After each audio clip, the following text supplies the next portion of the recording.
Graça e a paz do Senhor, irmãos, você que nos ouve, você que nos assiste, mesmo em casa. Louvado seja Deus pelo privilégio, as oportunidades que nós temos das facilidades da tecnologia. Eu peço a Deus que essa mensagem que tenha ecoado em meu coração venha também tocar a tua vida e operar a transformação que nos cabe, para louvor e glória do nome de Jesus. Nós estamos na série de exposições da carta do apóstolo Paulo aos Filipenses. E hoje nós vamos começar no capítulo 4. Eu peço, então, que você tome a sua Bíblia em mãos e abra em Filipenses 4. Nós vamos ler dos versos 1 até o 9. Diz assim a bendita palavra de Deus. Filipenses 4, a partir do 1. Portanto, meus irmãos, a quem amo e de quem tenho saudades, minha alegria e coroa, permanecei assim, firmes no Senhor, amados. Suplico a Evódia e a Sintique, que entrem em acordo no Senhor, e peço também a ti, meu verdadeiro companheiro, que as ajudes, pois trabalham comigo no Evangelho, junto com Clemente e com meus outros cooperadores, cujos nomes estão no livro da vida. Alegrai-vos sempre no Senhor, e digo outra vez, alegrai-vos. Seja a vossa bondade conhecida por todos os homens, o Senhor está perto. Não andeis ansiosos por coisa alguma, pelo contrário, sejam vossos pedidos plenamente conhecidos diante de Deus por meio de oração e súplica, com ações de graças. E a paz de Deus, que ultrapassa todo entendimento, guardará o vosso coração e os vossos pensamentos em Cristo Jesus. Quanto ao mais, irmãos, tudo que é verdadeiro, tudo que é honesto, tudo que é justo, tudo que é puro, tudo que é amável, tudo que é de boa fama, se há alguma virtude e se há algum louvor, nisso pensai. O que aprendestes, recebestes, ouvistes e vistes em mim, tudo isso praticai, e o Deus de paz estará convosco. Amém. Convido você a orar comigo nesse momento. Bendito Deus e Pai, nós rendemos graças ao Senhor pela Tua palavra, pelo Espírito Santo, o Consolador, pela vida do apóstolo Paulo, que nesse momento de cadeias, de dificuldades, cheio do Teu Espírito Santo, incentivou aquela igreja na verdadeira alegria. E nos incentiva hoje, Pai, que essa palavra venha penetrar os nossos corações ao ponto de transformar aquilo que temos pensado e os sentimentos mais profundos dos nossos corações. Em nome de Jesus. Amém. Amém. Então, aqui nesse texto, nós vemos mais um ladrão da alegria.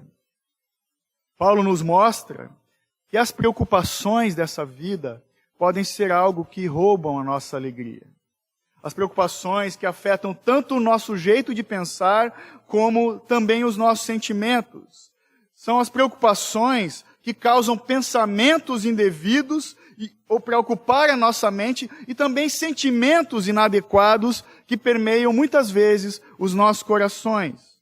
Acontece que só Jesus pode guardar os nossos sentimentos e os nossos pensamentos, ou pode guardar as nossas mentes e os nossos corações na paz que excede todo entendimento que Ele mesmo nos dá.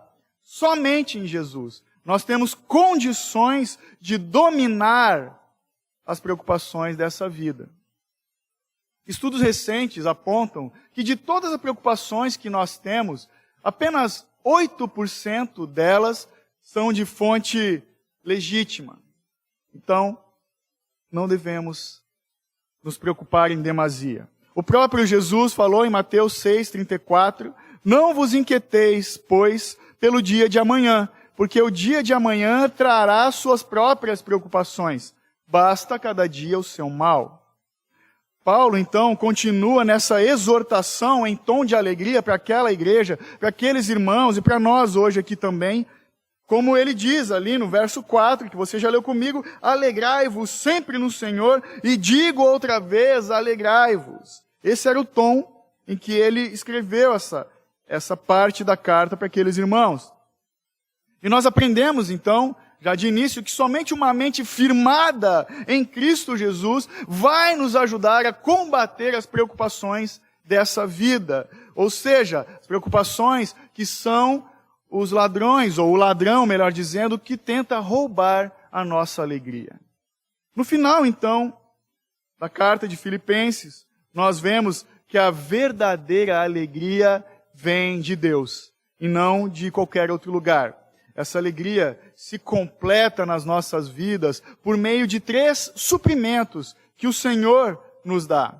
Deus nos dá da sua paz, é o que nós vemos. Deus nos dá também do seu poder e Ele nos dá das suas promessas.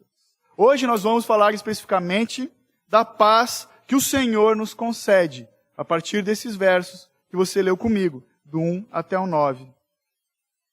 Lembrando que a paz não é ausência de problemas, não é ausência de dificuldades. A paz é justamente tranquilidade em meio às tribulações. Então Deus nos dá da sua paz. O texto nos traz 3 verdades. A primeira verdade é de que Deus nos dá da sua paz para ministrarmos corretamente. Ele nos dá paz para ministrar do jeito certo. Lendo esse texto, lendo na verdade a carta toda de Filipenses, nós percebemos que o apóstolo Paulo, em momento algum, ele precisou repreender os filipenses por causa de confusão de doutrina, como ele já fez com os Gálatas. Nós notamos também que ele não precisou tratar especificamente dos pecados dessa igreja, como ele já se dirigiu e fez e tratou com os coríntios, por exemplo. Mas vemos no texto que lemos que Paulo tratou da falta de unidade e da divisão na igreja. Isso que foi causado por uma disputa que havia entre essas 2 irmãs. Essas irmãs que se destacavam no meio do povo. Evódia e Síntique. Elas tinham divergências entre elas. E isso precisava ser exterminado para resgatar a unidade na igreja. Essa divergência, essa falta de unidade é fruto da inabilidade dos presbíteros e dos diáconos daquela igreja, daquele momento, em tratar essa situação. E essa facção na igreja estava causando, além da desunião, ela abriu espaço para ansiedade no meio daqueles irmãos que estavam deixando de confiar em Deus. Então, para nós ministrarmos do jeito certo, que glorifica a Deus, eu e você precisamos estar firmados no Senhor, precisamos seguir avançando em harmonia e, principalmente, cooperando uns com os outros em amor. No verso 4 nós vemos que o resultado de ministrarmos da forma correta, em unidade e harmonia, resulta em alegria. Tudo o que fizermos para louvor da glória de Deus tem que ser feito em alegria. A alegria de termos os nossos nomes escritos no livro da vida. Uma alegria inabalável, é uma alegria firmada nessa verdade. Nós percebemos então, e vivemos isso, de que as preocupações tentam roubar de nós essa alegria. Mas quando nós temos a nossa mente firmada em Cristo Jesus, nada pode tirar essa alegria de nós. Essa alegria que é fruto do Espírito Santo agindo em nossas vidas. Quando Paulo proclama no verso 4 que já lemos, alegrai-vos sempre no Senhor, e digo-vos outra vez, alegrai-vos. Paulo está ministrando o remédio do Evangelho na alma de todo homem que ouve essa mensagem, ministrando esse bendito remédio, a mensagem da salvação. Paulo, então, nos estimula a deixar de lado as preocupações e, firmados no Senhor, e de estarmos unidos com os irmãos, nos alegrando na realização do ministério que nos foi concedido por Deus. O meu e o teu ministério, meu irmão, é o ministério da reconciliação. Nós temos que seguir avançando para a glória de Deus, ministrando a paz, a alegria, a unidade da fé em Cristo Jesus. E quando nós agimos assim, com certeza estamos ministrando do jeito certo que glorifica a Deus. A segunda verdade que o texto nos traz é que Deus nos dá a paz para orar corretamente. É o que nós vemos nos versos 6 e 7. A paz para orar corretamente. Vamos ler 6 e 7 de novo. Não andeis ansiosos por coisa alguma. Pelo contrário, sejam os vossos pedidos plenamente conhecidos diante de Deus por meio de oração e súplica com ações de graça. 7. E a paz de Deus, que ultrapassa todo entendimento, guardará o vosso coração e os vossos pensamentos em Cristo Jesus. Paulo, então, usou 3 palavras para descrever o jeito correto de orarmos. Ele usa as palavras oração, súplica e ações de graça. A oração significa fazer conhecidas diante de Deus as nossas necessidades, os nossos anseios e os nossos alvos. Mas a oração não é simplesmente pedir as coisas para Deus. A oração envolve adoração, devoção a Deus e culto. Adorar é exaltar a Deus, é glorificá-lo. Na adoração, nós reconhecemos que Deus é poderoso para resolver qualquer um dos nossos problemas. Qualquer problema que apresentarmos a Ele. Adoramos quando deixamos as preocupações em Suas poderosas mãos. Experimentamos a suficiência de Deus que só Ele pode nos dar para resolver os nossos problemas. Segunda palavra, súplica. Suplicar. Suplicar é colocar nossas necessidades com sinceridade e intensidade diante de Deus. Suplicar é derramar os nossos corações, revelando os mais íntimos sentimentos que temos diante de Deus, rasgando os nossos corações. Suplicar tem a ver com clamor, com anseio, com busca da verdadeira solução para as nossas dificuldades. E finalmente nós vamos orar do jeito certo quando, junto com a adoração e a súplica, apresentarmos ao Senhor as nossas ações de graça.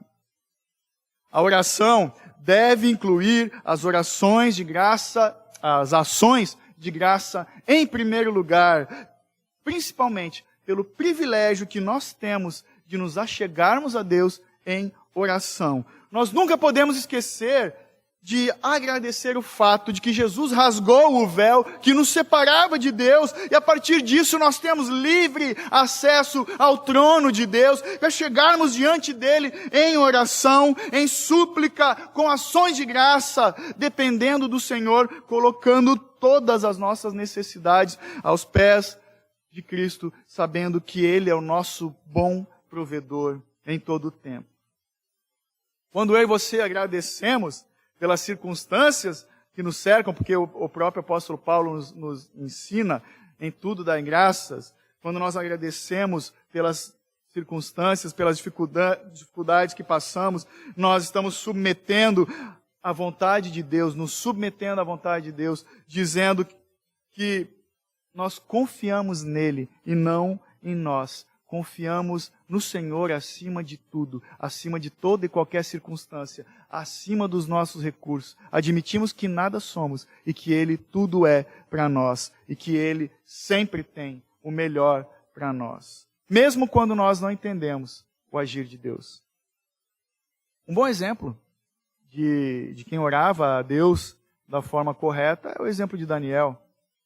Daniel que orava na Babilônia 3 vezes por dia. A gente vê isso nitidamente no capítulo 6 de Daniel, do 1 ao 11, quando a palavra diz que Daniel entrava no seu quarto, ele orou a Deus. Daniel orava e dava graças a Deus. Daniel suplicava a Deus. Então, quando nós oramos do jeito certo, nós experimentamos a paz de Deus. Daniel orou, suplicou e rendeu graças ao Senhor. E Deus o libertou da cova dos leões e ele recebeu dessa paz que só o Senhor pode nos dar. Eu pergunto para você, que me assiste, que me ouve, você tem dessa paz? Você tem experimentado dessa paz de Deus? Para nós experimentarmos a paz de Deus, além de ministrarmos da forma correta, além de orarmos do jeito certo, nós temos também que pensar e vivermos de modo diferente. E essa é a terceira verdade que o texto nos traz. Leia comigo, por favor, os versos 8 e 9. Quanto ao mais, irmãos, tudo que é verdadeiro, tudo que é honesto, tudo que é justo, tudo que é puro, tudo que é amável, tudo que é de boa fama, se há alguma virtude e se há algum louvor, nisso pensai. O 9. O que aprendestes, recebestes, ouvistes e vistes em mim, tudo isso praticai, e o Deus da paz estará convosco. Então Deus também, quando dá a sua paz, Ele nos dá a paz para pensarmos e vivermos do jeito correto. Quais são as tuas preocupações, eu te pergunto, nesse momento? É uma pergunta que está no ar, né? O que tem te preocupado? O que tem ocupado a sua mente, o seu coração? O que ocupa sua vida nesses dias? Qual é a preocupação que tem roubado a tua alegria? Se a preocupação rouba a nossa alegria, nós demonstramos que os nossos pensamentos estão fora de foco. Nós mostramos a nossa falta de fé e a nossa desconfiança de Deus. Nos versos 8 e 9, o apóstolo Paulo nos dá uma lista do que devemos ocupar, ou com o que devemos ocupar os nossos pensamentos. Ele nos mostra quais são os pensamentos que eu e você devemos ter, os pensamentos, as questões que temos que colocar ou que tem que permear as nossas mentes. Pois a paz de Deus vai guardar não somente os nossos corações, mas também os nossos pensamentos. Paulo, então, ele nos traz uma lista do que deve ocupar os nossos pensamentos. Uma lista de 7 itens. Você com a sua Bíblia aberta e vendo o verso 8, vai atentar para o que eu vou falar aqui. Então essa lista é composta, primeiro, de tudo o que é verdadeiro, ele diz. Ou seja, somente aquilo que é genuíno e correto. 2, tudo que é honesto, ou seja, respeitável. Aquilo que tem que ocupar os nossos pensamentos tem que ser coisas sérias, coisas nobres. Honesto, tudo que é honesto é pensar naquilo que qualifica pela dignidade. São coisas que devemos pensar que nos trazem honra, ou coisas que são devidas à honra. O terceiro item dessa lista é tudo que é justo. Tudo que é justo é pensar naquilo que é reto. É se questionar se isso que nós pensamos, falamos ou fazemos está de acordo com a vontade de Deus, que é perfeita, do Deus que é justo. O quarto item dessa bendita lista é tudo o que é puro, ou seja, pensar no que é santo, no que é limpo. A santificação e a purificação têm que ser os alvos das nossas vidas. Nossos pensamentos são alimentados, então, por tudo aquilo que nós vemos. Então nós temos que cuidar aonde nós temos repousado os nossos olhos. Eu costumo dizer que existe uma diferença enorme entre ver e olhar. Nós vemos as coisas que passam diante dos nossos olhos. Agora nós olhamos as coisas que chamam a atenção dos nossos olhos e descem para os nossos corações. Então, cuidado. Tudo o que é puro. O quinto item é tudo o que é amável. Ou seja, pensamentos que alegram e edificam a todos. Coisas que pensamos que promovem o amor e a amizade. O sexto item da lista é tudo o que é de boa fama. Ou seja, as coisas de boa reputação. Tudo que é digno de elogio. O sétimo item e último da lista é quando ele diz, se alguma virtude há. Isto é, se alguma excelência há.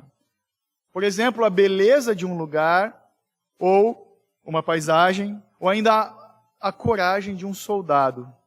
Né? Se há alguma virtude, desse tipo de coisa, devemos pensar.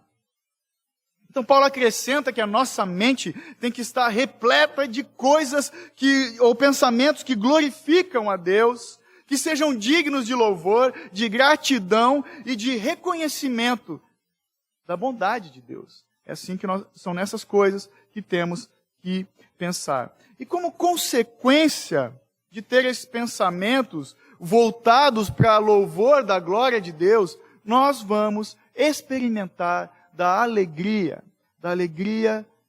verdadeira que vem do Senhor. No verso 9, então, Paulo, ele passa da teoria para a prática. É claro que o apóstolo, ele entendia que pensar de forma diferente era importante, mas, sem dúvida alguma, a prática de boas ações tem que ser o fruto desses pensamentos. Tem que ser demonstrado. Se eu penso em coisas boas, isso vai refletir na nossa prática do dia a dia. Então, o desafio de todo cristão é viver corretamente diante de Deus e dos homens. O apóstolo Paulo aqui, de forma alguma, ele estava sendo arrogante, quando ele mais uma vez se colocou como exemplo para aqueles irmãos. E ele recomenda aos filipenses que praticassem as coisas que eles tinham aprendido, recebido, ouvido e visto nele, em Paulo. A maneira de Paulo se comportar diante das diversas circunstâncias da vida que ele já havia passado. Então, sim, o primeiro suprimento que Deus nos concede do pacote da alegria é a sua paz. E para isso nós necessitamos ministrar corretamente, pensar e viver corretamente. Ou melhor, ministrar, orar corretamente, pensar e viver corretamente. Essa paz é a paz que excede todo entendimento humano e ela está disponível a todos nós. Aqueles que buscam em Deus vão receber dessa paz. Então, ao invés da gente se preocupar, nós investirmos tempo nos preocupando com as coisas dessa vida, né? Preocupando os nossos corações e as nossas mentes, nós temos que fazer conhecidas diante de Deus as nossas necessidades, os nossos temores, os nossos anseios. E dessa forma, praticando isso, nós não vamos deixar então que as preocupações dessa vida venham roubar a nossa alegria. Aplicando de uma forma prática, então, esse texto incisivo de Paulo, nós poderíamos resumir, então, dizendo que Deus nos dá paz para ministrar, para orar, para pensar e viver corretamente. Ou, também poderíamos inverter uma forma prática da ação, inverter o texto, né? Do 8, 7, 6, 5, 4, 3, 2, 1. Invertendo o jogo aqui. O Evangelho nos dá pensamentos de paz para viver, para orar e para ministrar do jeito certo. Talvez você que me assiste ainda se pergunta: como é a paz de Deus? Como é a paz de Deus? Quando na verdade você, meu irmão, minha irmã, deveria se perguntar: quem é a paz de Deus? Quem é a paz de Deus? Eu te desafio, olhe comigo de novo o verso 7 desse texto. E lá no final, nós vamos tomar uma liberdade de fazer uma pequena modificação. Leia comigo, verso 7. A paz de Deus, que excede todo entendimento, que guarda o seu coração e os seus pensamentos, agora nós trocamos o em pelo é Jesus. A paz de Deus é Jesus. Em nenhum outro vamos encontrar essa paz. A paz de Deus é Jesus. Por quê? Porque Jesus é tudo. Jesus é tudo. Eu costumo dizer, eu sou até repetitivo nessa questão, mas vou repetir de novo. Ou Jesus é tudo para nós, ou Ele não é nada. Jesus é tudo.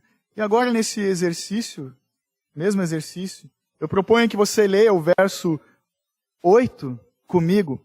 E no lugar da palavra tudo, nós vamos colocar o nome de Jesus. Fica assim então. Por fim, irmãos, Jesus é verdadeiro, Jesus é honesto, Jesus é justo, Jesus é puro, Jesus é amável, Jesus é admirável ou de boa fama. Nele está toda a virtude, nele pensai, pois ele é excelente e digno de louvor. Amém. Nós aprendemos então com o apóstolo Paulo no verso 9, caminhando para a conclusão, aprendemos o quê? Aprendemos, recebemos e ouvimos e vemos de Paulo. O quê? Mais uma pergunta. O que nós aprendemos de Paulo? Aprendemos, recebemos, ouvimos e vemos na vida desse homem uma atitude de paz e alegria. Em Paulo nós vemos a paz em meio à tribulação e a legítima alegria na salvação. Paulo, imagina a situação, se você não se recorda, enquanto ele escrevia essa carta, ele se encontrava acorrentado, cativo em Roma, impedido de ministrar a igreja que ele tanto amava, impedido de orar na comunhão com esses irmãos, de quem ele tinha saudades. Paulo estava impedido geograficamente. Paulo estava impedido de ter comunhão, assim como nós temos vivido hoje. É uma novidade para nós, mas não é um tempo fácil de nos distanciarmos. Estamos sendo privados de um abraço, de um beijo, coisas tão simples, singelas, mas poderosas da comunhão dos santos. E o apóstolo se encontrava no mesmo sentimento, estava impedido de ministrar a igreja, de ter comunhão em oração. Mas ele não estava impedido de pensar em Cristo e de viver por amor de Cristo. Paulo não estava impedido de continuar avançando, rompendo em fé. Paulo se encontrava talvez em um dos seus piores momentos. Nós sabemos que não foi o definitivo, não foi o derradeiro. Ele viveu esse martírio em Roma durante 2 anos, sem saber se a sua sentença ia ser de condenação da morte ou libertação. Ele se encontrava, então, na sua probabilidade de talvez morrer. Naquela época, Nero era o imperador, talvez o pior, o mais sanguinário de todos eles. Roma, a potência da sua época, a cidade conhecida por sua crueldade. Paulo, sem saber do desfecho das suas cadeias, talvez naquele momento ele poderia já ter falado: combati o bom combate, guardei a fé e completei a carreira. Mas ele não fez isso. Ao invés de desanimar, Paulo incentivou a igreja dos filipenses, encerrando ali o verso 9, quando ele disse: e o Deus da paz estará convosco. Paulo incentivou a igreja. Irmãos, acontece que o dia mau chega para todos. Para todos. Acontece que no dia mau nós não podemos esquecer que sim, Deus é amor, mas Deus é justiça também. Deus traz juízo sobre os homens. Deus traz juízo sobre o ímpio, sobre o incrédulo e sobre o ingrato. O ímpio é aquele que vive na impiedade, aquele que dá as costas para Deus. O incrédulo é aquele que vive como se Deus não existisse. E o ingrato é aquele que, mesmo crendo em Deus, dá mais valor para as coisas dessa vida do que para as coisas eternas. Temos que meditar nessas coisas. O juízo de Deus tem vindo durante toda a história da humanidade, já se manifestou algumas vezes. Na Idade Média, o mundo viu a peste negra. Essa doença que matou quase 200 milhões de pessoas na Europa e na Ásia. O que a igreja daquela época, irmãos, fez? Eu ouso dizer que os irmãos daquela época, a igreja que viveu na Idade Média, onde aflorou a reforma protestante, da qual eu e você somos fruto. Aquela igreja não esmoreceu, aquela igreja se apegou a esta palavra do apóstolo quando ele diz: e o Deus da paz estará convosco. Depois, na Primeira Guerra Mundial, o mundo viu durante 2 anos, de 1918 a 1920, a gripe espanhola, que contaminou quase 30% da humanidade. Ela matou quase 50 milhões de pessoas. E eu creio que os remanescentes, que a igreja daquela época também se apegou nessa palavra que diz: e o Deus da paz estará convosco. Hoje, a nossa realidade não é muito boa. Hoje nós estamos vivendo essa pandemia, essa histeria, essa ansiedade do coronavírus, desse vírus, que até esse momento que eu vos falo, já infectou mais de 275 mil pessoas. E os mortos confirmados até então são mais de 11.400 pessoas por toda a terra. Mas à luz desse texto, eu te pergunto, esses números podem roubar a nossa paz? Podem roubar a nossa paz, esses números? Eu sei o que você tem pensado, eu também ando ansioso, eu também tenho sangue correndo nas minhas veias. Porque de fato nós não sabemos, nesse tempo de insegurança, até onde vão esses números. Não sabemos quem, nem quantos ainda vão morrer. Não sabemos, até mesmo, se eu ou você já não estamos infectados. Não sabemos. Os dias são maus, é verdade. Mas o apóstolo Paulo nos diz: não andei ansiosos por coisa alguma. Eu pergunto para ti, para nós, a quem vamos dar ouvidos? A morte ou a vida? Quais são as prioridades da nossa vida? As notícias de calamidade desse mundo? Ou as palavras de salvação que ouvimos da boca de Jesus quando ele disse: tenho-vos dito isto, para que em mim tenhais paz. No mundo tereis aflições, mas tenham bom ânimo, eu venci o mundo. E ele ainda disse: deixo-vos a paz, a minha paz vos dou. Eu não a dou como o mundo a dá. Não se turbe o vosso coração, nem tenha medo.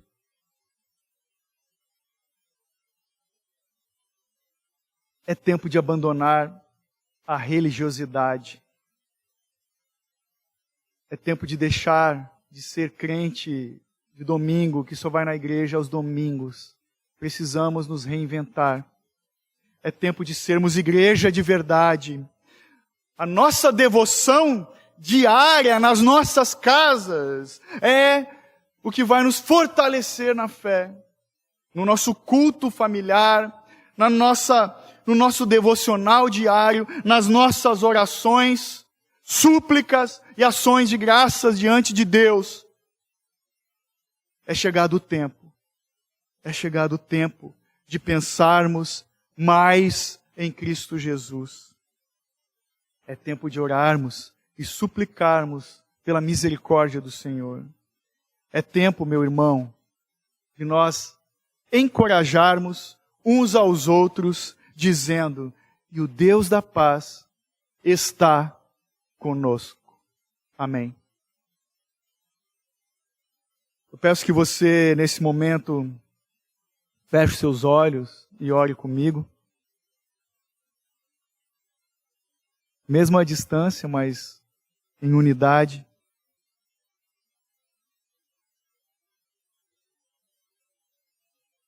Bendito Deus e Pai,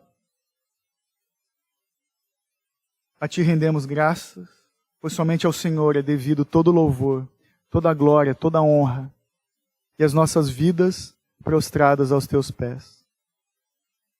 Pai, obrigado pela palavra de salvação, pela esperança contida nesses versos que lemos, mas acima de tudo, pela Tua fidelidade, mesmo diante da nossa fé tão pequena. Deus, sabemos que o Senhor tem tudo sob controle, Tu és o soberano. E também sabemos que em tudo devemos dar graça. Nesse momento de dificuldade que temos passado, Pai, te pedimos, pela igreja do Senhor, transforma-nos, Pai. Transforma-nos para que nós tenhamos a fé de Paulo, a alegria do apóstolo Paulo. E nossos pensamentos e os nossos corações estejam firmados em Cristo, guardados pelo Senhor. Para que nós tenhamos uma fé inabalável. Livra-nos, Pai.